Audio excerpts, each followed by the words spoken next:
नमस्कार दोस्तों, मैं रिंकू सर एक बार फिर अपने चैनल में आपका स्वागत करता हूं। आज मैं आपके लिए फिर करंट अफेयर्स के कुछ बहुत चुनिंदा क्वेश्चन लेके आया हूं। चलिए देखते हैं और स्टार्ट करते हैं अपना वीडियो दोस्तों। चलिए, पहला क्वेश्चन है हमारे यहाँ पर। हाल ही में प्रधानमंत्री नरेंद्र मोदी ने लोकसभा और राज्यसभा को मिलाकर किस नाम से टीवी चैनल प्रारंभ किया है? जरा देखते हैं। ऑप्शन दिए हमारे सामने। मैं आपको बता दूं दोस्तों कि राज्यसभा और लोकसभा को मिलाकर पहले अलग अलग चैनल होते थे, राज्यसभा टीवी, लोकसभा टीवी, इस तरह से हुआ करते थे। अब इन दोनों को मिलाकर एक ही चैनल बना दिया गया है, जिसपे इन दोनों की कार्रवाइयां प्रसारित होंगी। तो उसका नाम है दोस्तों संसद टीवी। इसको नाम दिया गया दोस्तों संसद टीवी। आगे बढ़ते हैं अगले प्रश्न की तरफ। देश में 5G की शुरुआत कब से हुई? दोस्तों मैं आपको बता दूं कि हमारा भारत चारों तरफ तरक्की कर रहा है। इस तरक्की को देखते हुए मैं आपको बता दूं कि हाल ही में 5G सेवा लॉन्च की गई है। 5वीं पीढ़ी की जो सेवा है वो लॉन्च की गई है। इसको दोस्तों लॉन्च किया गया है 1 अक्टूबर 2022 से। दोस्तों इसको 1 अक्टूबर 2022 से लॉन्च किया गया है और इसको लॉन्च करने के लिए एयरटेल इसको सबसे पहले लॉन्च करेगी। दोस्तों एयरटेल जो है वो 5G सबसे पहले लॉन्च करेगी। दोस्तों मैं आपको बता दूं कि विश्व का पहला देश जो 5G लॉन्च जिसने किया था वो दक्षिण कोरिया है। दक्षिण कोरिया विश्व का पहला देश था जिसने 5G सेवा लॉन्च की थी। दोस्तों आगे बढ़ते हैं हम लोग अपने अगले प्रश्न की तरफ।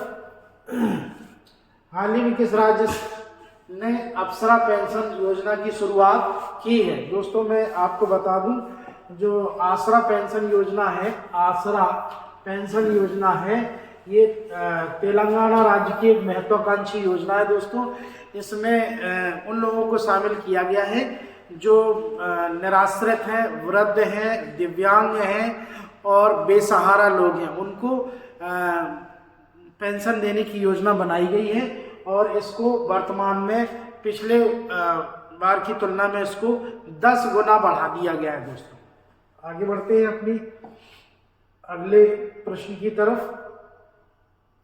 T20 क्रिकेट में 11,000 रन बनाने वाले पहले भारतीय बल्लेबाज कौन बने हैं? दोस्तों मैं आपको बता दूं T20 क्रिकेट में 11,000 रन बनाने वाले, आप ऑप्शन देख सकते हो, ऑप्शन से क्लियर हो सकता है कि कौन सा बल्लेबाज होगा जो T20 में 11,000 रन बनाने वाला पहला बल्लेबाज बना होगा।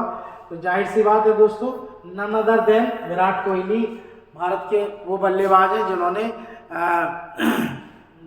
11,000 रन T20 में पूरे किए। इन्होंने अपना जो T20 में 11,000वां रन जो बनाया है वो अभी असम में के गुवाहाटी शहर में जो साउथ अफ्रीका और इंडिया के बीच में T20 मैच जो खेला गया था उसमें इन्होंने वैन परनेल की गेंद पर छक्का लगाकर दोस्तों अपना 11,000वां रन पूरा किया। दोस्तों मैं आपको इसके साथ थोड़ा और भी जानकारी देता हूं दोस्तों कि जो इस समय विश्व में सर्वाधिक रन बनाने वाले जो खिलाड़ी हैं T20 क्रिकेट में जो सबसे ज़्यादा रन बनाने वाले खिलाड़ी हैं, पहले नंबर पर हैं वो वेस्ट इंडीज के क्रिस गेल जो है दोस्तों ये विश्व में सर्वाधिक रन बनाने वाले T20 खिलाड़ी हैं। इनके 14,000 से भी ज़्यादा रन हैं वर्तमान समय में। आगे बढ़ते हैं दोस्तों अपने अगले प्रश्न की तरफ। भारत और ऑस्ट्रेलिया की वायुसेनाओं के बीच में निम्नलिखित में से कौन सा सैन्य अभ्यास किया गया? दोस्तों मैं आपको बता दूं कि भारत और ऑस्ट्रेलिया के बीच में ऑस्ट्रेलिया की धरती पर यानी कि ऑस्ट्रेलिया में ही पिच ब्लैक नामक युद्धाभ्यास किया गया। दोस्तों ये युद्धाभ्यास जो था वो भारत और ऑस्ट्रेलिया की वायुसेनाओं के अलावा 16 और देशों को इसमें, भारत के अलावा 16 और देश इस अभ्यास में शामिल थे दोस्तों। और ये हर वर्ष आयोजित किया जाने वाला एक युद्धाभ्यास है दोस्तों। आगे बढ़ते हैं अपने अगले प्रश्न की तरफ। निम्नलिखित में से किस नृत्य को यूनेस्को सूची में शामिल किया गया है? इंपॉर्टेंट क्वेश्चन है दोस्तों। निम्नलिखित में से किस नृत्य को यूनेस्को सूची में शामिल किया गया? दोस्तों वो जो यूनेस्को सूची में शामिल किया गया नृत्य है दोस्तों वो है गरबा। गरबा हमें मालूम ही है कि गरबा कहाँ खेला जाता है। गरबा जो है वो गुजरात का नृत्य है दोस्तों। गुजरात में नवदुर्गा के समय में गरबा खेला जाता है और इसको हाल ही में यूनेस्को ने अपने सूची में शामिल किया है। दोस्तों अगले प्रश्न की तरफ बढ़ रहे हैं। और निम्नलिखित में से किस व्यक्ति को 2022 का टेपल्टन पुरस्कार मिला है?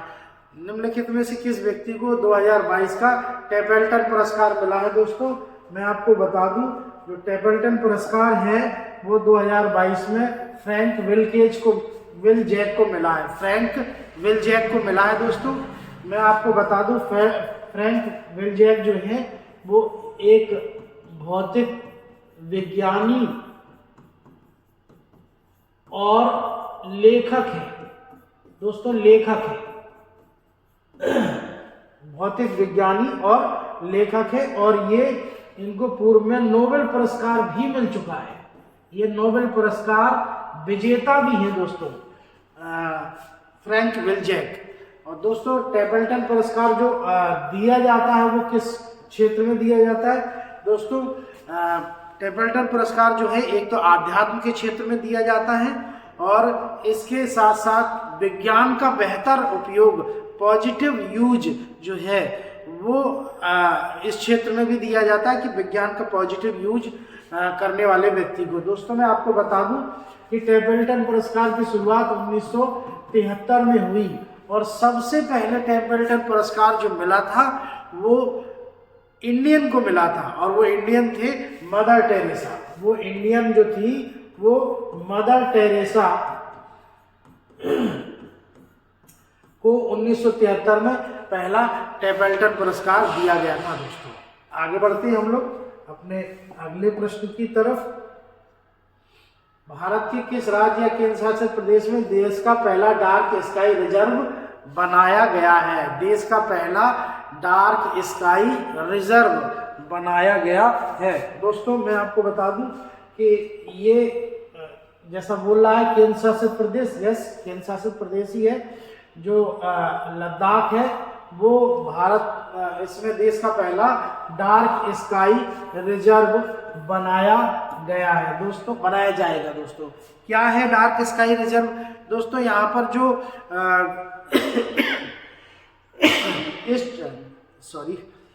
जो डार्क स्काई रिजर्व है दोस्तों, यहाँ पर इस एरिया को एक पहले मैं बता दूं कि ये स्थान कहाँ पर है। एक स्थान है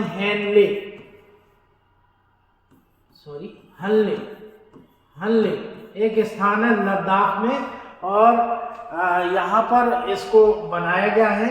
और मैं बता दूं कि ये जो डार्क स्काई रिजर्व है ये दरअसल में एक ऐसी जगह है जहाँ पर जो आर्टिफिशियल लाइट है और पॉल्यूशन है उससे इसको मुक्त किया गया है और जहाँ से स्वच्छ आकाश को बहुत अच्छी तरह से रात्रि में देखा जा सकता है। और मैं आपको बता दूं कि ये 4500 मीटर की ऊंचाई पर स्थापित है ये हनले नामक स्थान, जिस पर ये डार्क स्काई रिजर्व बनाया गया है। आगे बढ़ते हैं दोस्तों अपने अगले प्रश्न की तरफ। Global gender gap index 2022, global gender gap index 2022 दोस्तों इसमें पूछा गया कि भारत को कौन सा स्थान मिला। इसमें भारत को दोस्तों 135वां स्थान दिया गया है मैं आपको बता दूं कि इसमें पहला स्थान आइसलैंड को मिला है, पहला स्थान, और अंतिम स्थान अफगानिस्तान को, अंतिम अफगानिस्तान को दिया गया है, और ये इनको मिला है प्रथम स्थान। ये है आइसलैंड, इनको मिला है दोस्तों पहला स्थान। क्या है ये ग्लोबल जेंडर गैप? दोस्तों, महिलाओं और पुरुषों के बीच में जो सामाजिक, राजनीतिक और सुरक्षा, शिक्षा और चिकित्सा आदि को लेकर कितना गैप है, कितनी समानताएं हैं, इनको देखते हुए ये एक इंडेक्स जारी किया जाता है। और इसको जारी जो किया गया उसमें अभी हाल ही में भारत को इसको 2022 में 135वां स्थान मिला है। आगे बढ़ते हैं दोस्तों। हाल ही में किसी राष्ट्रीय पिछड़ा वर्ग आयोग का नया अध्यक्ष बनाया गया है?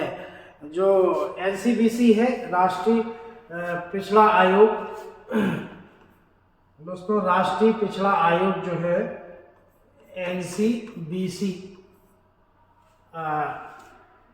उसमें जो अध्यक्ष बनाए गए हैं इस बार नए अध्यक्ष, वो बने हंसराज अहीर।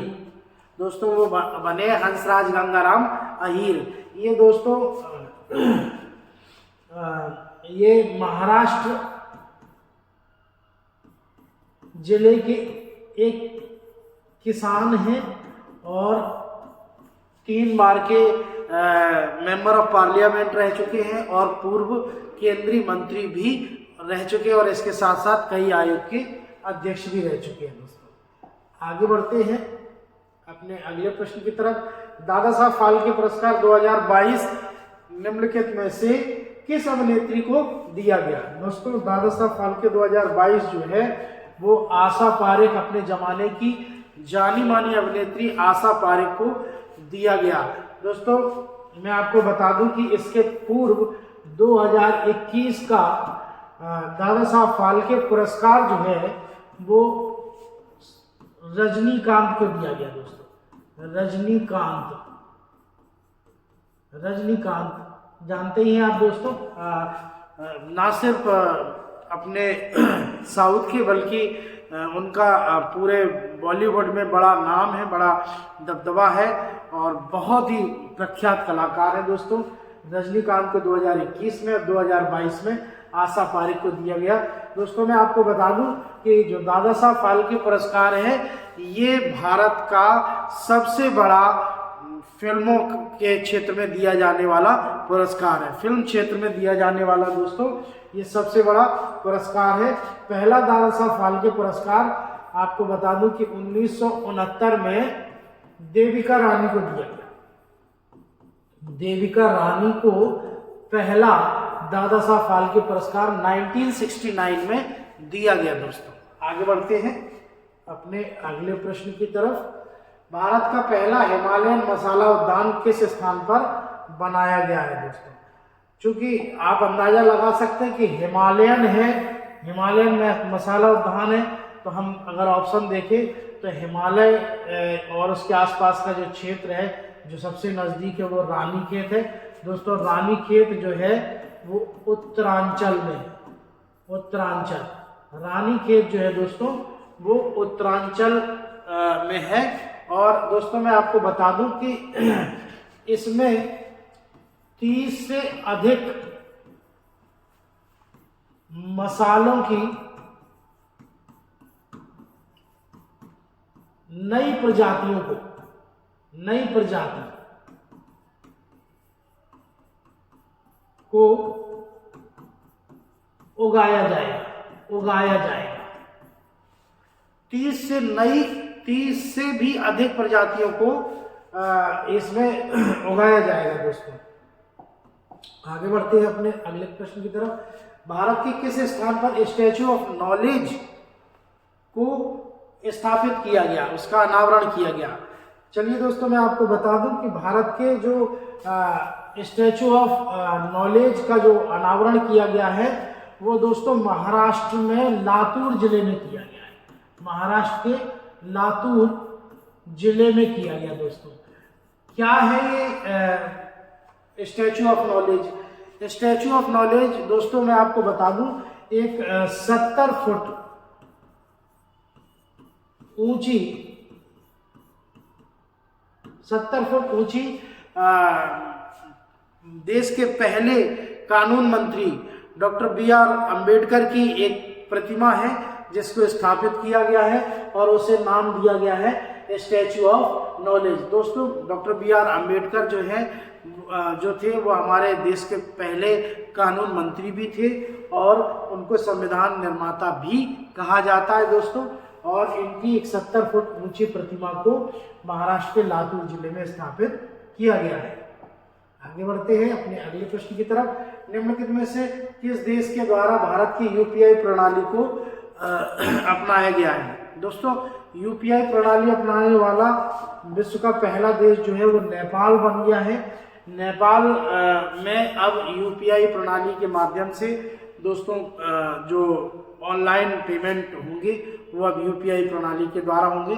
मैं आपको बता दूं कि यूपीआई प्रणाली एक पेमेंट करने का, ऑनलाइन पेमेंट करने का एक तरीका होता है दोस्तों, जिसको अभी हाल में अफगानिस्तान ने अपनाया है। आगे बढ़ते हैं। 14वां ब्रिक्स सम्मेलन 2022 की अध्यक्षता किस देश के द्वारा की गई? दोस्तों ब्रिक्स जो है 14वां ब्रिक्स की अध्यक्षता जो है वो चीन द्वारा की गई। दोस्तों चीन के द्वारा 14वें ब्रिक्स सम्मेलन की अध्यक्षता की गई। दोस्तों जो ब्रिक्स है उसमें कुल 5 देश शामिल हैं, ये आप जानते ही होंगे। ब्राजील, रसिया यानी कि रूस, इंडिया, चाइना और साउथ अफ्रीका। शुरुआत में ये केवल ब्रिक था और इसके बाद एस यानी कि साउथ अफ्रीका को शामिल किया गया। दोस्तों जो ब्रिक्स की स्थापना हुई वो 2006 में ब्रिक्स को लॉन्च किया गया और ब्रिक्स जो है वो विश्व की 5 बड़ी उभरती हुई अर्थव्यवस्थाओं का एक समूह है। दोस्तों आगे बढ़ते हैं अपने अगले प्रश्न की तरफ। बहुचर्चित पुस्तक नो स्पिन किस खिलाड़ी द्वारा लिखी गई है? दोस्तों नो स्पिन किस खिलाड़ी द्वारा लिखी गई है? दोस्तों मैं आपको बता दूं कि नो स्पिन जो पुस्तक है वो अभी हाल ही में शेन वार्न द्वारा लिखी गई है। शेन वार्न जो है वो ऑस्ट्रेलिया के पूर्व दिग्गज खिलाड़ी थे, पूर्व दिग्गज स्पिनर थे और मैं आपको बता दूं कि इनका हाल ही में दोस्तों निधन हो गया है। इनका हाल ही में देहावसान हो गया है, निधन हो गया है। ये ऑस्ट्रेलिया के पूर्व दिग्गज स्पिनर थे।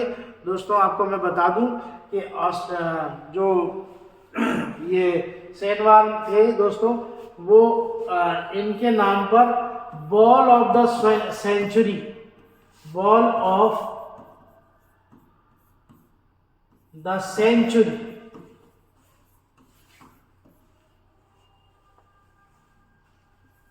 का भी खिताब है। दोस्तों मैं आपको बॉल ऑफ द सेंचुरी क्या थी? 1993 में इनके द्वारा दोस्तों मैं आपको बता दूं एक ऐसी जादुई बॉल फेंकी गई जो लगभग 90 डिग्री तक उस बॉल ने स्पिन किया, यानी कि वो गेंद मुड़ी और उस समय इंग्लिश बल्लेबाज, दिग्गज बल्लेबाज माइक गैटिंग खेल रहे थे और उन्होंने ये सोचकर उस गेंद को जाने दिया कि वो पीछे से गेंद जो लेग स्पिन कराई तो उन्होंने सोचा कि ये गेंद बाहर चली जाएगी, वाइड हो जाएगी और ये गेंद बाहर जा रही थी, लेकिन दोस्तों इतनी ज़्यादा अंदर स्पिन होकर आई कि उसमें माइक गैटिंग आउट हो गए और इस बॉल को बॉल ऑफ द सेंचुरी कहा जाता है। दोस्तों मैं आपको बता दूं कि शेन वार्न जो है 1991-92 में अपना टेस्ट डेब्यू भारत के खिलाफ किया था शेन वार्न ने। आगे बढ़ते हैं अपने अगले प्रश्न की तरफ। राष्ट्रीय वन्यजीव बोर्ड की स्थायी समिति द्वारा राष्ट्रीय डॉल्फिन दिवस किस तिथि को मनाने की घोषणा की है? राष्ट्रीय डॉल्फिन दिवस दोस्तों इंपॉर्टेंट है।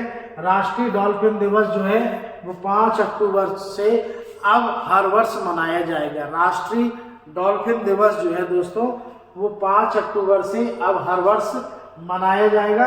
दोस्तों मैं आपको बता दूं कि जो डॉल्फिन है वो भारत का राष्ट्रीय जलीय जीव है और वर्ष 2010 में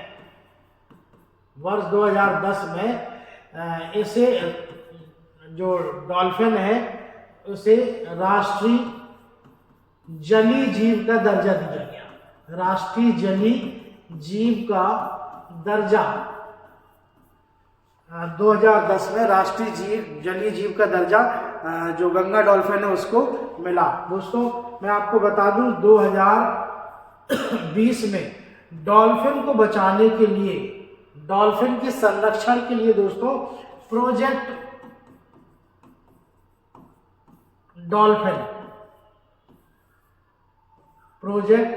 डॉल्फिन की शुरुआत की गई वर्ष 2020 में। प्रधानमंत्री नरेंद्र मोदी जी द्वारा प्रोजेक्ट डॉल्फिन की शुरुआत दोस्तों डॉल्फिन को बचाने के लिए की गई। दोस्तों एक आंकड़े के अनुसार वर्तमान में भारत में 3700 डॉल्फिन विभिन्न नदियों में मौजूद है। आगे बढ़ते हैं। नीति आयोग द्वारा किस जिले को सर्वश्रेष्ठ आकांक्षी जिला घोषित किया गया है? नीति आयोग द्वारा दोस्तों सर्वश्रेष्ठ आकांक्षी जिला हाल ही में हरिद्वार को घोषित किया गया है। आकांक्षी योजना, जिला आकांक्षी जिला जो योजना है वो क्या है? मैं आपको बता, एस्पिरेंट डिस्ट्रिक्ट जो प्लान है वो है क्या चीज दोस्तों? इनमें उन जिलों को शामिल किया जाता है जिन जिलों को अत्यधिक विकसित करने के उद्देश्य से सामाजिक और आर्थिक रूप से जिन जिलों को ज़्यादा विकसित करने का उद्देश्य सरकार रखती है, नीति आयोग रखता है, उसको इस जिले में इस आकांक्षी योजना में शामिल किया जाता है। दोस्तों 112 जिलों की लिस्ट में 112 जिलों की जो सूची थी दोस्तों उसमें हरिद्वार को पहले स्थान पर रखा गया है आकांक्षी जिला योजना के अंतर्गत दोस्तों। और नीति आयोग आप जानते ही वर्ष 2015 में नीति आयोग की स्थापना की गई दोस्तों।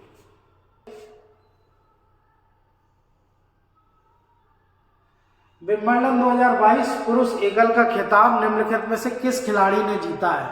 दोस्तों जो विंबलडन 2022 है उसमें पुरुष एकल का खिताब जो है नोवाक जोकोविच ने जीता है दोस्तों।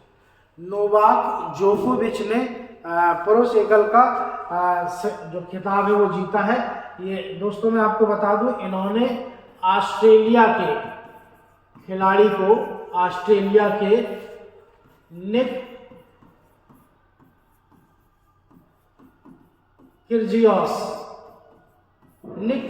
को इन्होंने नोवाक जोकोविच ने हराया दोस्तों। मैं आपको एक बात और बता दूं कि जितनी भी विश्व भर में टेनिस प्रतियोगिताएं होती हैं, लॉन टेनिस प्रतियोगिताएं होती हैं, उनमें विंबलडन जो है वो सबसे पुरानी प्रतियोगिता है और सबसे पहली प्रतियोगिता है।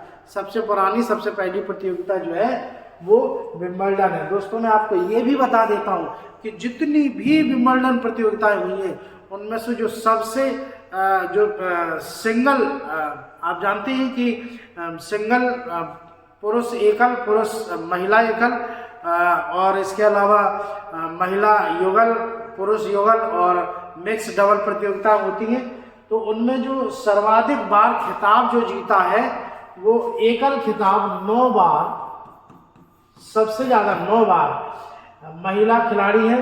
मैं एकल की बात कर रहा हूँ सिर्फ अभी। तो पुरुष और महिला एकल सबको मिलाकर दोस्तों मार्टिना नवरातिलोवा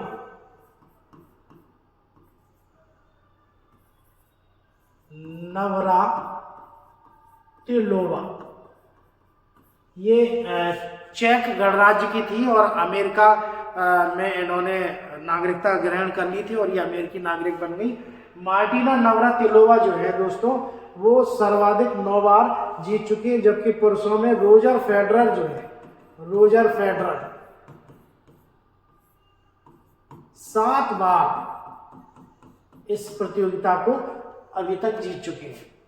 दोस्तों आगे बढ़ते हैं। किस वैश्विक नेता को वर्ष 2022 का लिबर्टी मेडल से सम्मानित किया गया? दोस्तों लिबर्टी मेडल जो है वो इस बार व्लादिमीर जेलेंस्की को मिला है। दोस्तों व्लादिमीर जेलेंस्की कौन है दोस्तों?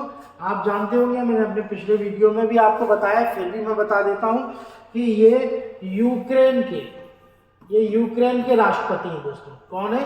ये यूक्रेन के राष्ट्रपति हैं दोस्तों, और इन्हें वर्ष 2022 का लिबर्टी मेडल दिया गया है।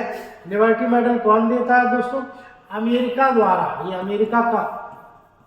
अमेरिका का पुरस्कार है दोस्तों, लिबर्टी मेडल, ये उसके द्वारा दिया गया है। दोस्तों मैं आपको ये भी बता दूं कि जो लिबर्टी मेडल है वो किस क्षेत्र में दिया जाता है।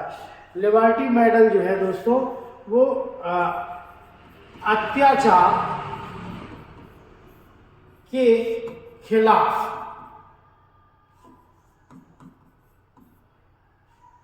डटकर मुकाबला करने के लिए, डटकर मुकाबला करने के लिए ये पुरस्कार दिया जाता है दोस्तों। अत्याचार के खिलाफ डटकर मुकाबला करने के लिए दोस्तों ये पुरस्कार दिया जाता है। इस बार व्लादिमीर जेलेंस्की को ये पुरस्कार दिया गया। दोस्तों मैं आपको थोड़ा ये भी बता दूं कि इसके पूर्व ये पुरस्कार कोफी अन्नान, मलाला यूसुफजई आदि को भी ये पुरस्कार अमेरिकी सरकार द्वारा लिबर्टी मेडल यानी ये पुरस्कार दिया जा चुका है। नेक्स्ट प्रश्न पे हम लोग बढ़ते हैं। संघाई सहयोग संगठन जो है निम्नलिखित में से इम्पोर्टेंट है, बहुत इंपॉर्टेंट क्वेश्चन है। प्रश्न कहता है हमारा संघाई सहयोग संगठन यानी SCO, संघाई सहयोग संगठन ने निम्नलिखित में से किसे पहली सांस्कृतिक एवं पर्यटन राजधानी घोषित किया है? बहुत इंपॉर्टेंट क्वेश्चन है दोस्तों, जरा देखें इसको। जो SCO है, संघाई कोऑपरेशन ऑर्गेनाइजेशन, इसने वाराणसी को विश्व की जो पहली राजधानी, सांस्कृतिक और पर्यटन राजधानी दोस्तों घोषित किया गया है। मैं आपको बता दूं कि इसके द्वारा वाराणसी जो है, वाराणसी को अब आर्थिक रूप से बढ़ावा तो मिलेगा ही मिलेगा। इसके अलावा दोस्तों सांस्कृतिक और सामाजिक मान्यता भी इस शहर की बढ़ेगी। मैं आपको बता दूं कि एक कार्यक्रम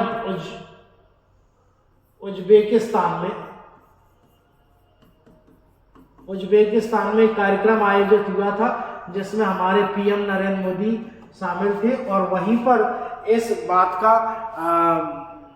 बात का फैसला लिया गया कि वाराणसी को सांस्कृतिक विश्व की पहली सांस्कृतिक और पर्यटन राजधानी बनाया जाएगा। दोस्तों मैं आपको बता दूं कि SCO का जो स्थापना हुई वो 2001 में हुई, और भारत जो है 2017 में SCO का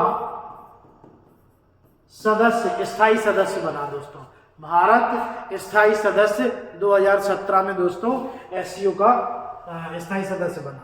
आगे बढ़ते हैं हम लोग अपने अगले प्रश्न की तरफ। चर्चाओं में आर्टेमिस 3 किस देश का, चर्चाओं में है ये आर्टेमिस 3, वो किस देश का क्रू मून लैंडिंग मिशन है? दोस्तों मैं आपको बता दूं कि जो आर्टेमिस 3 है, इसके पहले आर्टेमिस 1 और 2 भी लॉन्च किया जा चुका है। दोस्तों मैं आपको बता दूं कि आर्टेमिस 3 जो है वो अमेरिका की एक महत्वाकांक्षी योजना है। अमेरिका की नासा, बहुत फेमस है नासा, सभी जानते हैं नासा के बारे में। नासा की एक महत्वाकांक्षी योजना क्या है आर्टेमिस 3, और इसको कब तक लॉन्च किया जाएगा? दोस्तों आर्टेमिस 3 जो है अपोलो मिशन के बाद पहली बार मनुष्यों को ले जाने वाली एक महत्वाकांक्षी, मानव को चंद्रमा पर उतारने वाली एक महत्वाकांक्षी योजना है। और दोस्तों मैं आपको बता दूं, जैसा कि लिखा है क्रू मून लैंडिंग, तो उसी के अनुसार ये जो योजना है वो अपोलो मिशन के बाद पहली बार इसमें चंद्रमा पर लोगों की लैंडिंग होगी, और इसमें 2 लोगों को भेजा जाएगा, जिसमें इस मिशन के भेजने की संभावना जो है 2025 तक है। अभी पहले इसकी संभावना 2024 तक थी, लेकिन अब इसको कैंसिल करके इसे बढ़ा दिया गया है और इसे 2025 में भेजा जाएगा। दोस्तों आगे बढ़ते हैं हम लोग।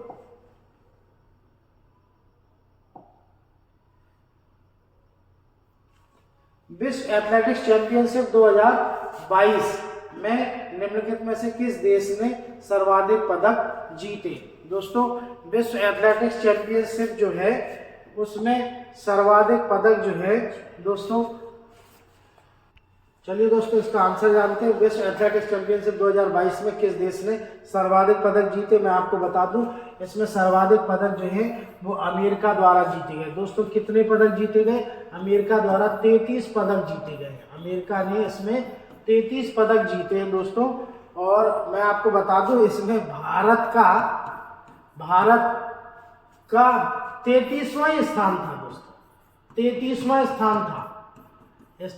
और इसमें भारत ने कितने पदक जीते? मात्र एक पदक जीता है, और वो भी सिल्वर पदक जीता है। किसने भारत को ये पदक जिताया दोस्तों? इसमें भाला फेंक प्रतियोगिता में नीरज चोपड़ा जो है उन्होंने भारत को एक सिल्वर मेडल दिलाया दोस्तों। आगे बढ़ते हैं अपने अगले प्रश्न की तरफ। सितंबर 2025 में राजू श्रीवास्तव का निधन हो गया। वो निम्नलिखित में से किस क्षेत्र से संबंधित हैं? दोस्तों लगभग सभी जानते हैं, माफी चाहता हूं दोस्तों। सितंबर 2022 में गलती से मैं 2025 कह गया, सितंबर 2022 में अभी राजू श्रीवास्तव का निधन हो गया।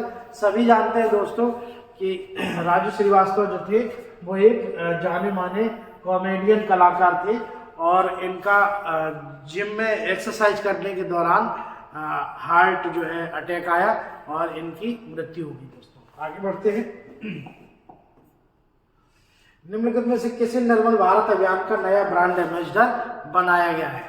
दोस्तों अभी हाल ही में निर्मल भारत अभियान का जो नया ब्रांड एम्बेसडर बनाया गया है दोस्तों, वो है दोस्तों विद्या बालन को निर्मल भारत का इन्हें ब्रांड एम्बेसडर बनाया गया है।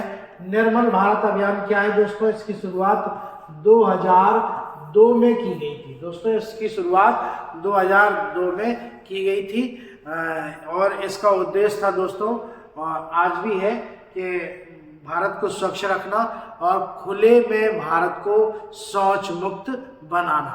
आगे बढ़ते हैं दोस्तों अपने अगले प्रश्न की तरफ। निम्नलिखित में से किस राज्य में मरु उत्सव मनाया गया? दोस्तों मरु उत्सव जो है वो राजस्थान का एक उत्सव है, और इसको राजस्थान के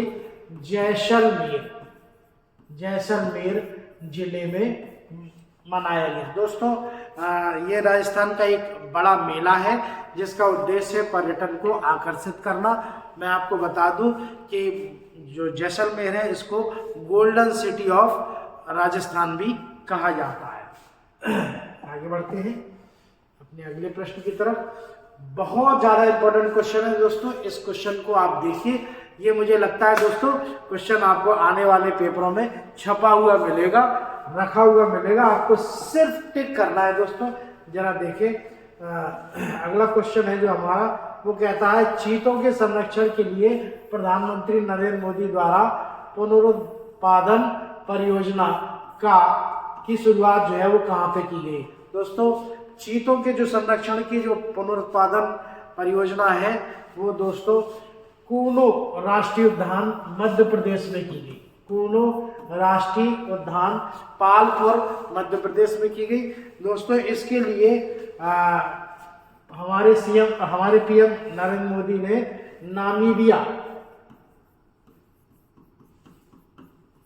नामीबिया से 8 चीते, एक समझौते के तहत 8 चीते मंगाए गए थे दोस्तों।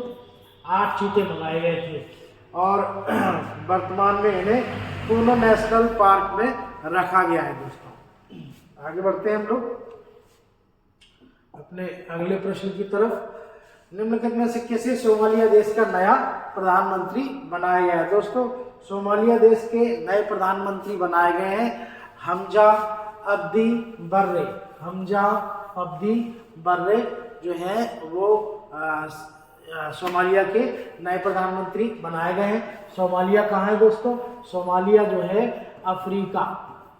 अफ्रीका महाद्वीप में स्थित है और इसे आपको मैं बता दूं हॉर्न ऑफ अफ्रीका में ये शामिल है।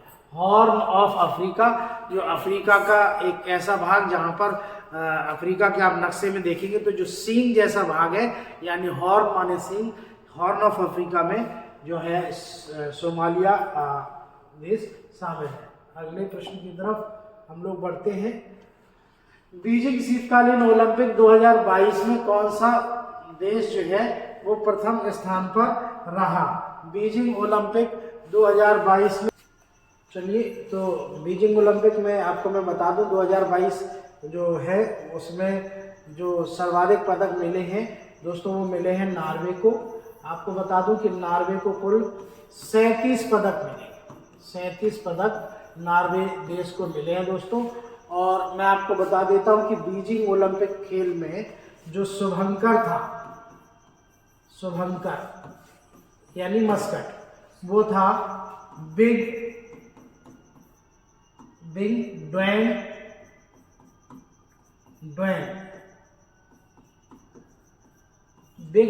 एक पांडा था दोस्तों, ये उसका शुभंकर था।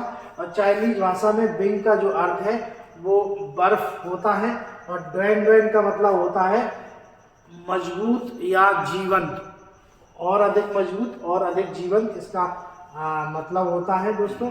इसमें नॉर्वे में आयोजित किया गया था दोस्तों। मैं आपको बता दूं कि बीजिंग ओलंपिक 2022 जो है वो चीन में आयोजित किए थे, जैसा नाम से पता चल रहा है बीजिंग। और मैं आपको बता दूं कि जो शीतकालीन ओलंपिक होते हैं दोस्तों वो केवल उसी जगह पर होते हैं जहां पर बर्फ का मैदान हो, जिस पे बर्फ की प्रतियोगिताएं हो सके, और इनमें वही देश भाग लेते हैं जहां पर बर्फ की चादर और बर्फ के स्टेडियम होते हैं दोस्तों। चलिए आज के लिए हमारा वीडियो यहीं तक है और मैं आशा करता हूं कि ये वीडियो आपको बहुत पसंद आया होगा पिछले वीडियो की तरह। और दोस्तों अगर ये वीडियो आपको पसंद आ रहा है तो प्लीज़ इसको लाइक करें, वीडियो को, चैनल को सब्सक्राइब करें और नई नोटिफिकेशन पाने के लिए आप इस को बेल आइकन बटन को दबा दें और ज़्यादा से ज़्यादा अपने दोस्तों तक शेयर करें इसको। और जैसा कि मैंने पिछले वीडियो में भी कहा था, इस वीडियो में भी कह रहा हूँ कि बहुत सारी वैकेंसी आ रही है दोस्तों, जम के पढ़ाई करें और सीधा सिलेक्ट हो जाएं। अपना नाम करें, अपने माता पिता का नाम करें, अपने गुरुजन का नाम करें। Thank you so much. जय हिंद।